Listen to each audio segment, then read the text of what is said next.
जय भारत के साथ स्वागत है आप सभी का आपके अपने न्यूज़ चैनल सीएमएम न्यूज़ 24/7 पर। तो ब्रेकिंग न्यूज़ और लेटेस्ट अपडेट में जानेंगे देश और दुनिया की महत्वपूर्ण कुछ चुनिंदा खबरें। तो बड़ी खबरों में खबर निकल कर आ रही है, राजनाथ सिंह ने किया अग्निपथ का ऐलान। जी हाँ दोस्तों, सेना में 4 साल के लिए भर्ती होंगे युवा। उसके साथ खबर में जानेंगे श्रद्धा कपूर के भाई सिद्धांत कपूर को मिल चुकी है जमानत। साथ ही खबर में जानेंगे राष्ट्रपति पद के लिए शरद पवार का नाम आया सामने। साथ ही समाचार आ रहे हैं, लालू यादव अपनी किडनी बदलवाने के लिए जाएंगे सिंगापुर। साथ ही खबर में जानेंगे ईडी की राहुल गांधी से पूछताछ, कांग्रेसियों का बवाल। साथ ही खबर में जानेंगे सिद्धू मूसेवाला हत्याकांड पर अपडेट। साथ ही खबर में जानेंगे असादुद्दीन अवैसी ने किस तरीके से लताड़ा है योगी आदित्यनाथ को। उसके साथ जानेंगे सर्राफा बाजार में सोने चांदी का भाव और भारत के मौसम का अगले 24 घंटे का पूर्वानुमान। तो सारी की सारी खबरें बहुत ही महत्वपूर्ण है, चुनिंदा है, तो वीडियो को एंड तक जरूर देखिए ताकि आपकी कोई भी लेटेस्ट अपडेट मिस ना हो। तो हेलो दोस्तों, आज तारीख हो चुकी है 15 जून 2022 और दिन हो चुका है बुधवार। तो पहली बड़ी खबर में जानेंगे, रक्षा मंत्री राजनाथ सिंह ने किया अग्निपथ योजना का ऐलान। सेना में 4 साल के लिए भर्ती होंगे युवा। तो रक्षा मंत्री राजनाथ सिंह ने सैनिकों की भर्ती के लिए औपचारिक तौर पर अग्निपथ योजना का ऐलान कर दिया है। केंद्र सरकार ने सेना भर्ती के नियमों में बड़ा बदलाव किया है। अब सरकार सेना में अग्निपथ योजना के तहत भर्तियां करेगी, जिसके तहत युवाओं की सेना में केवल 4 साल के लिए भर्ती की जाएगी। तो अग्निपथ योजना की कुछ खास बातें आपको बता दें कि पहली बहाली में करीब 46,500 वैकेंसी निकलेगी। 40,000 पद आर्मी के लिए, बाकी अन्य सेवाओं के लिए वेतन 30 से 40,000 रुपये होगा। 4 साल की सेवा के बाद सेवानिधि पैकेज मिलेगा, पेंशन नहीं मिलेगा दोस्तों। सेवानिधि पैकेज के तहत करीब 12 लाख रुपए मिलेंगे। शहीद होने पर 48 लाख अंशदायी बीमा और 44 लाख अनुग्रह राशि और अवधि का बकाया वेतन मिलेगा। सामान्य मृत्यु होने पर 48 लाख का बीमा मिलेगा। तो ये सब कुछ अग्निपथ योजना में है, जिसके तहत 4 साल के लिए युवाओं को सेना में भर्ती किया जा रहा है और उसके बाद पैसे देकर इनको छोड़ दिया जाएगा। इनको कोई पेंशन नहीं मिलेगी और किसी भी खाते में नौकरी मिलती है या नहीं, आगे क्या कुछ अपडेट आता है हम सीएमएम पर आपको बताते रहेंगे। बढ़ते अगली खबर की ओर। तो इस खबर में जानेंगे, आरजेडी विधायक अनंत सिंह दोषी करार, 21 जून को होगा सजा का ऐलान।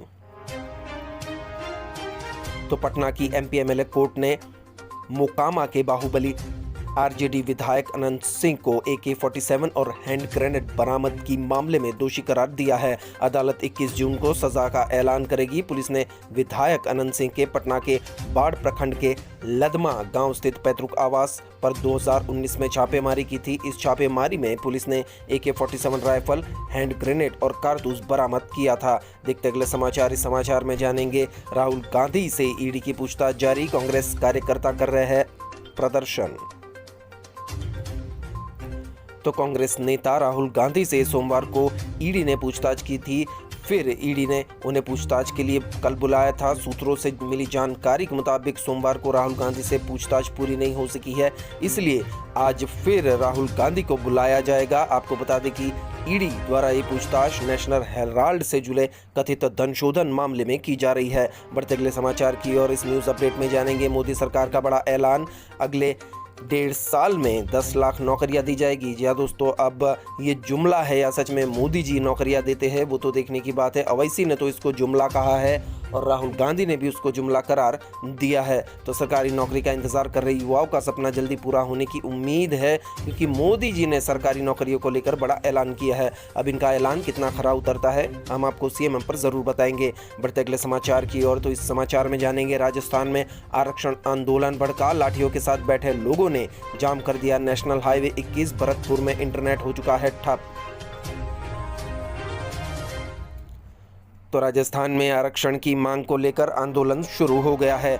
माली, कुशवाहा, शाक्य और मौर्य समाज ने राजस्थान में अलग से 12% आरक्षण देने की मांग की है। भरतपुर में नेशनल हाईवे 21 आगरा जयपुर का जो हाईवे है उसको लाठियों के साथ सैकड़ों लोगों ने जाम कर दिया है। वहीं भरतपुर में सोमवार सुबह 11 बजे से 24 घंटे के लिए 4 कस्बों में इंटरनेट बंद कर दिया गया था। सरकार ने मंत्री विश्वेंद्र सिंह और संभागीय आयुक्तों को आंदोलनकारियों से बात करने के लिए कहा है। बढ़ते अगली खबर की ओर। तो इस खबर में जानेंगे, सिद्धू मूसेवाला हत्याकांड के मामले में आरोपी शूटर संतोष जाधव और महाकाल हरियाणा से पुलिस ने की पूछताछ। जी हाँ दोस्तों, अब संतोष जाधव और महाकाल से हरियाणा पुलिस ने पूछताछ की है। सिद्धू मूसेवाला कांड पर अपडेट आया है।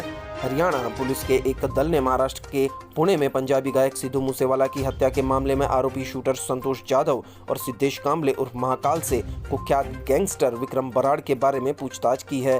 हरियाणा में कई मामलों में वो वंचित है। माना जा रहा है कि बराड़ फिलहाल विदेश में रह रहा है। बराड़, महाकाल और जाधव तीनों ही लॉरेंस बिश्नोई गैंग के सदस्य हैं। देखते अगले समाचार। इस समाचार में जानेंगे, पत्नियों से परेशान पतियों ने की पीपल की पूजा। 108 बार चक्कर लगाकर बोले भगवान मत देना ऐसी जीवन संगिनी। जहां दोस्तों अब एक नया मुद्दा सामने आया है। कई शहरों से भारत की ये मुद्दा सामने आता है। पत्नी पीड़ित पुरुष संघ इस मुद्दों को उठाता है। दरअसल महाराष्ट्र के औरंगाबाद में पत्नियों से परेशान होकर एक पुरुष समूह ने विरोध प्रदर्शन किया और अन्याय के खिलाफ कानून बनाने की मांग की। यही नहीं, पीड़ित पतियों ने पीपल के पेड़ की पूजा की और 108 बार चक्कर लगाते हुए प्रार्थना की कि हमें ऐसी जीवन संगिनी ना मिले।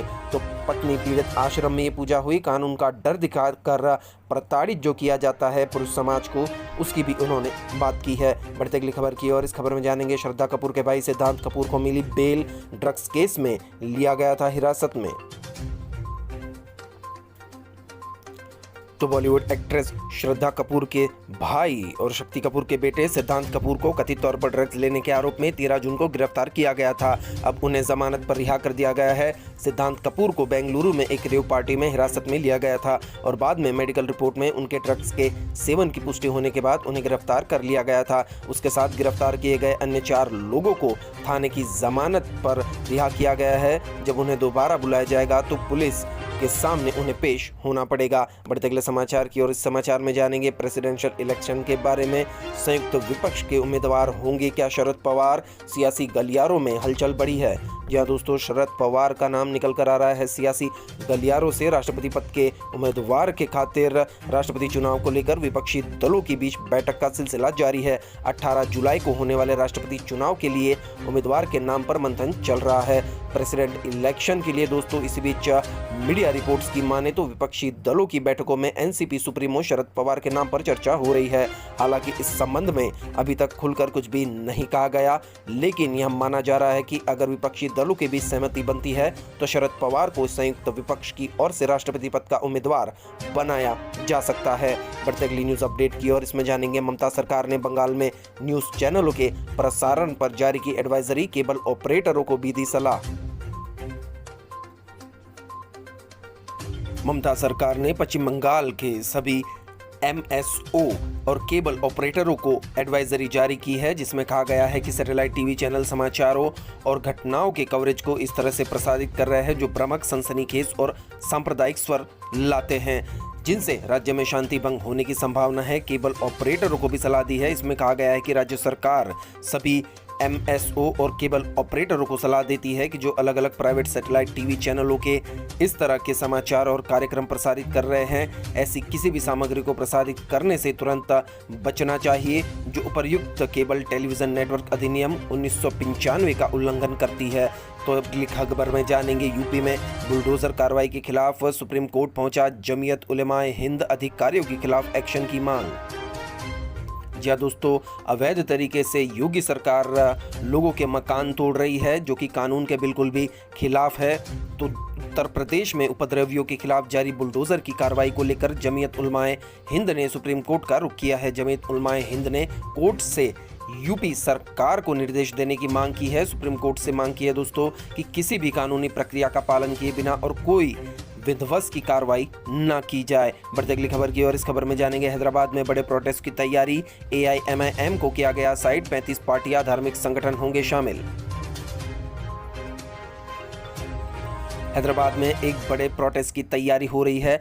आने वाले शनिवार को 10 लाख लोगों को जुटाने का प्लान बना रहा है। जी हाँ दोस्तों, ये 10 लाख लोगों को जुटाने का प्लान बनाया गया है। बड़ी बात यह है कि जिन राजनीतिक दलों और संगठनों ने इस मिलियन प्रोटेस्ट मार्च का ऐलान किया है, उसमें ऑल इंडिया मजलिस इत्तेहादुल मुस्लिमीन यानी AIMIM का नाम नहीं है।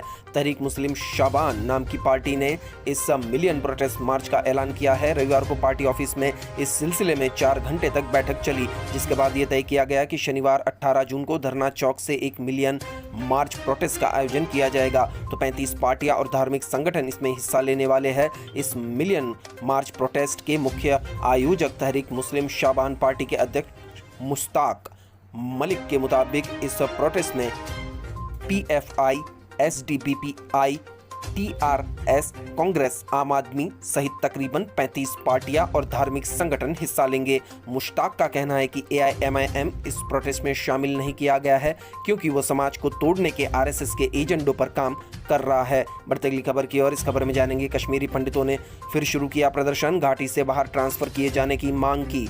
जी हाँ दोस्तों, अब घाटी से बाहर इनको रहना है क्योंकि वहां पर ये सुरक्षित महसूस नहीं कर रहे हैं। कश्मीरी पंडित कर्मचारियों ने जम्मू में सोमवार को फिर प्रदर्शन किया और शांति बहाल होने तक घाटी से बाहर स्थानांतरित किए जाने की मांग दोहराई। All migrant employ association Kashmir के बैनर तले सैकड़ों महिला एवं पुरुष कर्मचारी यहां प्रेस क्लब के बाहर जमा हुए थे। प्रदर्शनकारी श्वेता भट्ट ने कहा, हमारा प्रदर्शन घाटी से हमारे स्थानांतरण के लिए चल रहे आंदोलन का हिस्सा है क्योंकि हम वहां सुरक्षित महसूस नहीं कर रहे हैं। उन्होंने घाटी के भीतर सुरक्षित स्थानों पर स्थानांतरित करने की सरकारी आश्वासन को खारिज किया। उन्होंने कहा कि प्रदर्शनकारी कर्मचारी सरकारी लॉलीपॉप में नहीं फंसेंगे क्योंकि हमारी जिंदगी दांव पर है। उन्होंने कहा, सरकार स्थिति सामान्य होने तक हमें घाटी के बाहर कहीं भी स्थानांतरित कर दें। तो इस खबर में जानेंगे 2012 के बाद महंगाई का सबसे बड़ा झटका, मई में थोक महंगाई दर 15.88% पर पहुंची। तो फिलहाल महंगाई से राहत मिलती नहीं दिख रही है। मंगलवार को सरकार द्वारा जारी आंकड़ों के अनुसार मई में थोक महंगाई दर सालाना आधार पर 15.88% रही। साल 2012 के बाद पहली बार थोक महंगाई इस उच्च स्तर पर पहुंची है। आपको बता दें कि अप्रैल में थोक महंगाई दर 15.8% के स्तर पर पहुंच गई, जो मार्च में 14.55% थी। मिनरल ऑयल्स, क्रूड पेट्रोलियम और नेचुरल गैस, खाद्य वस्तुएं, बेसिक मेटल, गैर खाद्य वस्तुएं, रसायन और रासायनिक उत्पादों की कीमतों में उछाल से मई में थोक महंगाई दर में बढ़ोतरी देखी गई है। तो अब महंगाई बढ़ चुकी है दोस्तों। 2012 के बाद ये सरकारी आंकड़े हैं। बढ़ते अगली खबर की और, इस खबर में जानेंगे अब की बार वकील हुआ है बीमार, फिर हेमंत सोरेन चुनाव आयोग में नहीं होंगे हाजिर, कल बसंत सोरेन की है बारी। तो झारखंड के मुख्यमंत्री हेमंत सोरेन द्वारा अपने नाम पर खान पट्टा लीज लेने के मामले में 14 जून को भारत निर्वाचन आयोग में सुनवाई होनी थी, लेकिन वकील के बीमार होने के चलते वे पेश नहीं होंगे। उनके छोटे भाई बसंत सोरेन को 15 जून की पेशी उनकी रखी गई है। बढ़ते अगली खबर की और, इस खबर में जानेंगे श्रीनगर के बेमिना में हुई मुठभेड़ में पाकिस्तानी कमांडर समेत 2 आतंकी ढेर, 1 जवान घायल।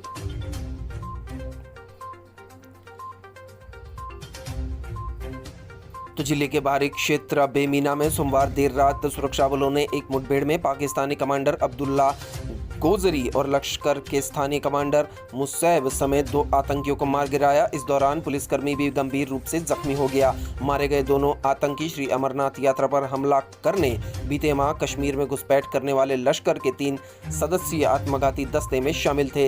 इस दस्ते का एक पाकिस्तानी आतंकी हंजला 6 जून को सोपोर के जालूरा में हुई मुठभेड़ में मारा गया था। बढ़ते अगले समाचार की और, इस समाचार में जानेंगे अमरनाथ यात्रा में शामिल होने के लिए आधार कार्ड जरूरी। जी हाँ दोस्तों, श्री अमरनाथ यात्रा की तीर्थ यात्रा में शामिल होने के लिए श्रद्धालुओं के पास आधार कार्ड होना जरूरी है, अन्यथा वह बाबा बर्फानी के दर्शन से वंचित रह सकते हैं। इसलिए जरूरी है कि जिनके पास आधार कार्ड नहीं है वे इसे बनवाए और फिर इसे प्रमाणित भी करवाए। इस संदर्भ में जम्मू कश्मीर प्रशासन ने सोमवार को अधिसूचना जारी की है। इस वर्ष यात्रा पर आने वाले श्रद्धालुओं को विभिन्न सेवाएं प्रदान करने के लिए बालटाल और नूनन वन में 35,000 श्रमिकों का पंजीकरण किया जाएगा। बढ़ते अगली खबर की और, इस खबर में जानेंगे असादुद्दीन अवैसी ने कहा, अगर हिम्मत है तो टेनी का घर तोड़ के दिखाओ, योगी को दी चुनौती। जी दोस्तों, बहुत अच्छी चुनौती दी है असादुद्दीन अवैसी ने, क्योंकि ये लोग जिन पर आरोप लगते हैं उनका घर तोड़ डालते हैं। दरअसल वो आरोपी है दोस्तों, गुनहगार नहीं है। वो गुनहगार है या नहीं, उसको सजा देनी है या नहीं, वो कोर्ट का हक है, वो कोर्ट डिसाइड करेगा। किसी नेता, किसी पुलिस को ये हक बिल्कुल भी नहीं है। भारत का संविधान सबसे ऊपर है, तो ये संविधान के खिलाफ जाकर लोगों के मकान तोड़ रहे हैं। इसी पर अब असादुद्दीन अवैसी ने कहा कि इन्हीं के पार्टी के नेता अजय मिश्रा टेनी, जो लखीमपुर खीरी हिंसा मामले में आरोपित है, उनका बेटा भी किसानों की हत्या में शामिल है, उसको पुलिस ने भी हिरासत में लिया था, तो उसका घर अगर तुम्हारी हिम्मत हो तो तोड़ के दिखाओ। असादुद्दीन अवैसी ने योगी आदित्यनाथ को चैलेंज दिया है। बढ़ते अगली खबर की ओर, तो इस खबर में जानेंगे ममता बनर्जी के भतीजे अभिषेक बनर्जी के घर पहुंची सीबीआई। 1300 करोड़ की काली कमाई मामले में पत्नी रुजिरा से हो रही है पूछताछ। तो पश्चिम बंगाल से जुड़े एक का कोयला घोटाला मामले को लेकर सीबीआई की एक टीम सीएम ममता बनर्जी के भतीजे टीएमसी महासचिव अभिषेक बनर्जी के दक्षिण कोलकाता स्थित घर पहुंची।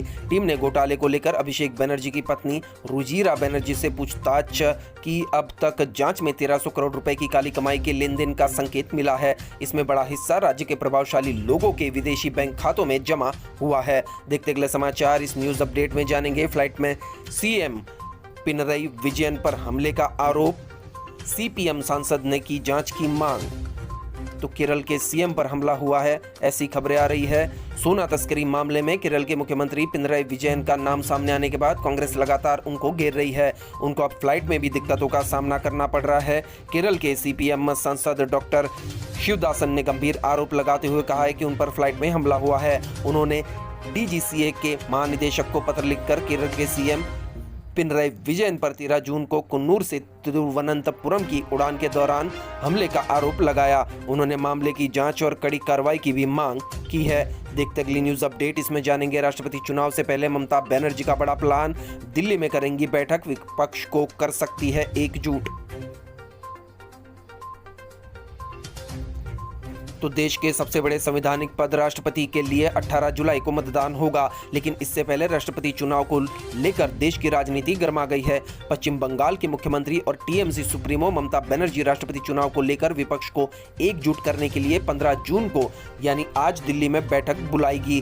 बैठक में शामिल होने के लिए ममता बनर्जी दोपहर कोलकाता से दिल्ली रवाना हो गई है। दोस्तों, कल बैठक को लेकर ममता बनर्जी शनिवार को करीब 22 विपक्षी दलों के नेताओं को इन्होंने पत्र भी लिखा था। आपको बता दें कि साल 2021 में बंगाल विधानसभा चुनाव में बड़ी जीत हासिल करने के बाद से ही लगातार ममता बनर्जी विपक्षी पार्टियों को एकजुट करने में लगी है। अब राष्ट्रपति चुनाव को लेकर क्या वो बीजेपी के खिलाफ विरोधी दलों को एकजुट कर पाएगी या फिर लोकसभा चुनाव से पहले ही उनका सपना टूट जाएगा, ये सीएमएम पर देखने की बात रहेगी। बढ़ते अगली खबर की ओर। इस खबर में जानेंगे, लंबे समय तक लिव इन में रहना माना जाएगा विवाह, बच्चों को मिलेगा पैतृक संपत्ति में हक, सुप्रीम कोर्ट ने कहा।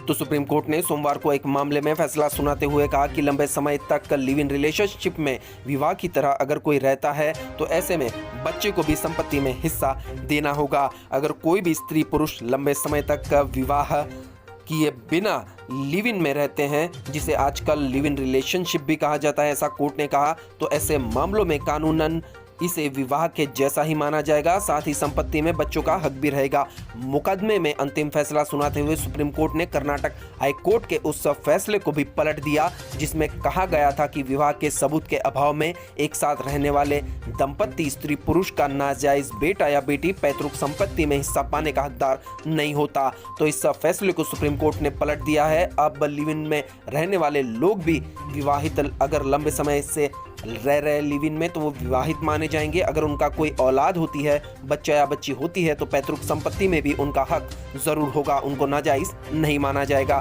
बढ़ते अगली खबर की ओर। इस खबर में जानेंगे, इंडोनेशिया ओपन 2022 के बारे में, पीवी सिंधु की करारी हार, पहले ही दौर में खेल खत्म, साई प्रणीत भी बाहर।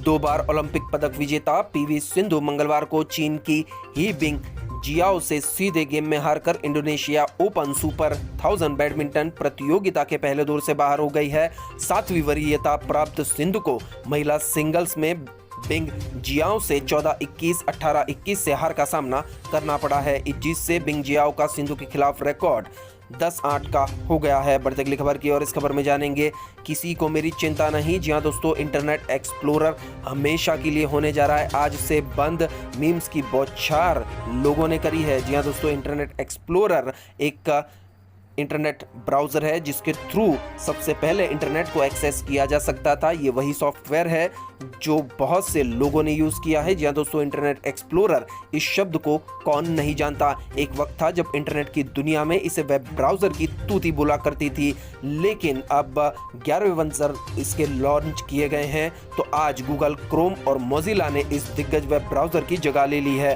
तो आलम ये हो गया है कि अब दोनों वेब ब्राउज़र ने इंटरनेट एक्सप्लोरर को इतना पीछे छोड़ दिया है कि इसे बेहतर बनाने के बजाय टेक जॉइंट माइक्रोसॉफ्ट अब इसे हमेशा के लिए शट डाउन करने जा रही है। बढ़ती अगली खबर की और। इस खबर में जानेंगे, केरल से खबर आ रही है दोस्तों, केरल नन रेप केस में बरी हुए बिशप फ्रैंको फिर कर सकेंगे पादरी का काम, वेटिकन ने माना कोर्ट का आदेश।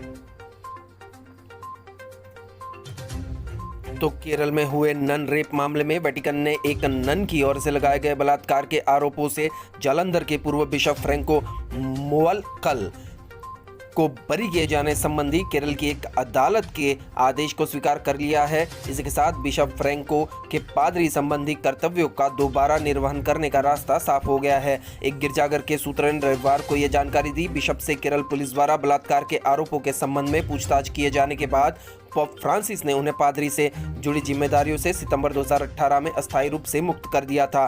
तो अब इनके पक्ष में फैसला आया है, ये बाइज्जत बरी हो चुके हैं, तो फिर से ये पादरी का काम कर सकते हैं। बढ़ते अगली खबर की ओर। इस खबर में जानेंगे, कोटा में बीजेपी पार्षद ने तोड़ा पार्टी से नाता। राजस्थान से आ रही है खबर। पैगंबर पर नुपुर शर्मा की टिप्पणी से नाराजगी के बाद दिया इस्तीफा। तो बीजेपी की पूर्व प्रवक्ता नुपुर शर्मा के पैगंबर मोहम्मद पर किए गए विवादित बयान को लेकर अब नुपुर शर्मा के बयान का असर राजस्थान में भी दिख रहा है, जहां बीजेपी की एक महिला पार्षद ने टिप्पणी के विरोध में पार्टी से अपना इस्तीफा दे दिया है। मिली जानकारी के मुताबिक कोटा नगर निगम दक्षिण के वार्ड संख्या 14 से बीजेपी पार्षद तबस्सुम मिर्जा ने सोमवार को पार्टी की प्रदेश इकाई के प्रमुख सतीश पुनिया और कोटा जिला अध्यक्ष कृष्ण कुमार सोनी को अपना इस्तीफा भेजा।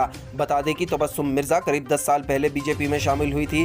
तबस्सुम ने अपने इस्तीफे में कहा कि वह पार्टी की प्राथमिक सदस्यता से इस्तीफा दे रही है, क्योंकि मौजूदा परिस्थितियों में उनका पार्टी के साथ काम करना संभव नहीं दिखता है। मिर्जा ने अपने पत्र में बताया कि उन्हें पार्टी का सदस्य होने पर खेद है और कहा कि बीजेपी उन कार्यकर्ताओं पर कंट्रोल नहीं कर रही है जो नबी की आलोचना करते हैं। राजस्थान में नुपुर शर्मा के बयान पर किसी मुस्लिम नेता का यह पहला इस्तीफा है। बढ़ते अगली खबर की ओर। तो इस खबर में जानेंगे, मध्य प्रदेश के मौसम का हाल। आधा एमपी हो चुका है तरबदर। अधिकांश जगह दिन का पारा 40 डिग्री के नीचे आया। तो दक्षिण पश्चिम मानसून अब मध्य प्रदेश की दहलीज पर पहुंचने को है। सोमवार को इंदौर संभाग के बड़वानी जिले से सटे महाराष्ट्र के परभणी और नंदुरबार को मानसून कवर कर चुका है। मौसम विभाग के मुताबिक अगले 48 घंटे में मानसून के बुरहानपुर, बड़वानी, खंडवा और बैतूल जिले के दक्षिणी हिस्से में पहुंचने की संभावना है। भोपाल, इंदौर में शाम बारिश के चांसेस भी हुए थे। तो सीहोर झाबुआ में 2 इंच पानी गिरा। सीहोर झाबुआ में 2-2 इंच बारिश। राजगढ़ में 1.5 इंच। धार, मंदसौर, विदिशा, बैतूल, अलीराजपुर, शाहजहांपुर, कटनी, डिंडोरा, छिंदवाड़ा, शाहडोल और भोपाल में 1-1 इंच बारिश हुई है। रतलाम, नीमच, देवास, अशोकनगर, शिवपुरी, आगरा, गुना, उज्जैन, रायसेन, बड़वानी, ग्वालियर, श्योपुर कला, नर्मदापुरम, सिवनी, अनूपपुर, दामोह, सीधी, उमरिया, मंडला, सतना, सागर, बंधवारगढ़ और महर में कहीं कहीं बारिश हुई है। बढ़ते अगली खबर की ओर। इस खबर में जानेंगे, लालू के सिंगापुर जाने का रास्ता साफ। कोर्ट ने दिया पासपोर्ट रिलीज करने का ऑर्डर। किडनी ट्रांसप्लांट के लिए जाना चाहते हैं विदेश। तो लालू प्रसाद यादव को अब उनका पासपोर्ट मिल जाएगा। सीबीआई कोर्ट ने पासपोर्ट की मांग को लेकर दाखिल अर्जी को स्वीकार कर लिया है। कोर्ट ने लालू के पासपोर्ट को रिलीज करने का आदेश भी दिया है। अब लालू पासपोर्ट रिन्यूअल के बाद विदेश में डॉक्टर से अपॉइंटमेंट लेने जा सकते हैं। दोस्तों, किडनी की बीमारी से जूझ रहे हैं लालू प्रसाद यादव। सिंगापुर में अपना ट्रांसप्लांट कराना चाहता है, तो इसी के लिए उन्होंने अब सीबीआई से कहा था कि उनको इजाज़त दी जाए, उनका पासपोर्ट रिलीज़ किया जाए। सीबीआई ने उनका पासपोर्ट अपने पास रखा था, क्योंकि उन पर केसेस चल रहे हैं और नेता लोग या कोई भी लोग जिन पर केसेस होते हैं तो वो देश छोड़कर भाग ना जाए, इसलिए सीबीआई ने उनका पासपोर्ट ले लिया था। लेकिन अब उनके स्वास्थ्य का हवाला देते हुए उन्होंने कहा कि मुझे किडनी का ट्रांसप्लांट करवाना है, तो सीबीआई ने उनकी याचिका को मंजूर कर लिया है। उनका पासपोर्ट रिलीज करेगी और सिंगापुर वो अपना इलाज करवाने जा सकेंगे। बढ़ते अगली खबर की ओर। इस खबर में जानेंगे, सुप्रीम कोर्ट के पूर्व जजों और एडवोकेट्स का सीजीआई को पत्र लिखा। यूपी में अवैध हिरासत, बुलडोजर पर कार्रवाई, खुद ले संज्ञान। जी दोस्तों, अब सुप्रीम कोर्ट को संज्ञान लेने की सुप्रीम कोर्ट के दखल की मांग की है। अवैध हिरासत में लिए जाने पर, बुलडोजर की कार्रवाई पर और पुलिस की पिटाई पर। तो उत्तर प्रदेश में जुम्मे की नमाज के बाद हिंसा और उसके बाद हुई कार्रवाई में मुस्लिम प्रदर्शनकारियों के दमन का आरोप लगाया है। सुप्रीम कोर्ट के 3 पूर्व जज, दिल्ली, मद्रास और कर्नाटक हाई कोर्ट के 3 जज सहित 12 लोगों ने इस संबंध में चीफ जस्टिस को पत्र याचिका भेजी है। इसमें यूपी में प्रदर्शनकारियों को अवैध रूप से हिरासत में लेने, घरों पर बुलडोजर चलाने और पुलिस हिरासत में कथित मारपीट की घटनाओं का सुओ मोटो यानी स्वतः संज्ञान लेने का आग्रह किया है। पत्र याचिका में कहा गया है कि प्रदर्शनकारियों को सुनने और शांतिपूर्ण विरोध प्रदर्शन में शामिल होने का मौका नहीं दिया गया। इसके बजाय उत्तर प्रदेश के राज्य प्रशासन ने ऐसे व्यक्तियों के खिलाफ हिंसक कार्रवाई करने की मंजूरी भी दे दी है। बढ़ते अगली खबर की ओर। तो इस खबर में जानेंगे, सिद्धू मूसेवाला हत्याकांड पर अपडेट। लॉरेंस पर पटियाला हाउस कोर्ट में सुनवाई। दिल्ली और पंजाब पुलिस मांग रही रिमांड। गैंगस्टर के वकील बोले एनकाउंटर का है खतरा।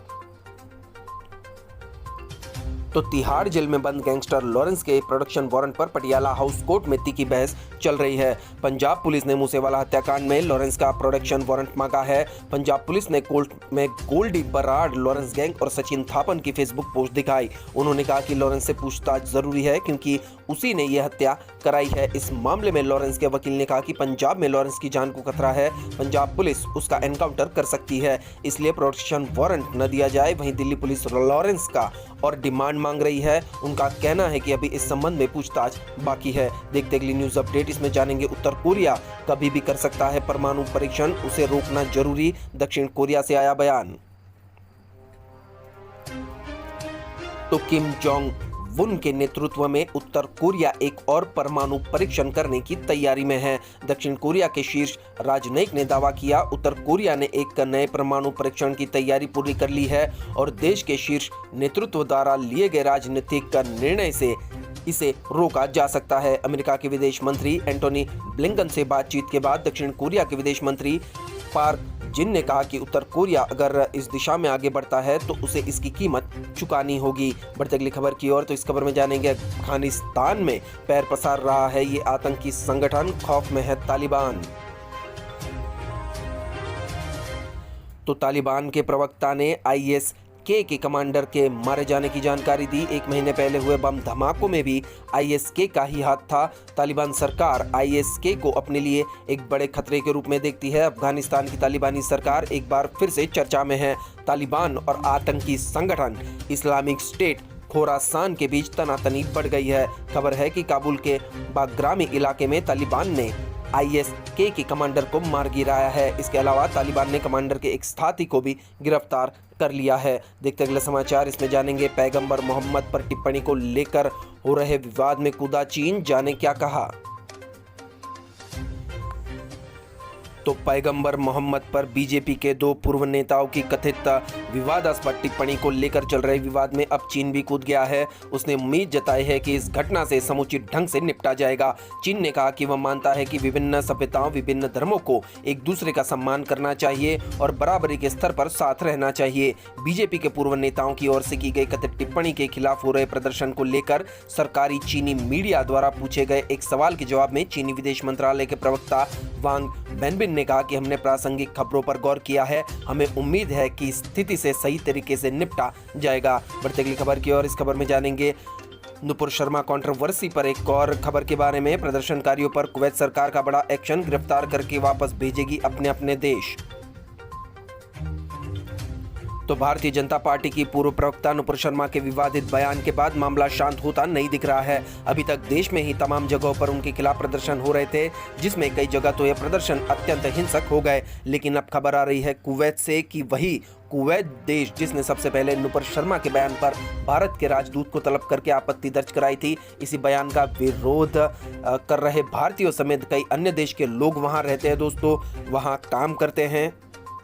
तो उन लोगों ने, अलग अलग देशों के लोगों ने नुपुर शर्मा के खिलाफ प्रोटेस्ट किया था। तो अब कुवैत सरकार इस प्रोटेस्ट से नाराज दिख रही है, उनके खिलाफ सख्त एक्शन लेने का फैसला किया है और उनको सबको अपने अपने घर भेजने का भी फैसला किया है। देखते अगली खबर। तो इस खबर में जानेंगे रूस यूक्रेन युद्ध का आज 108वां दिन। जेलेंस्की ने पूछा युद्ध किस लिए, आपको क्या मिला है रशिया।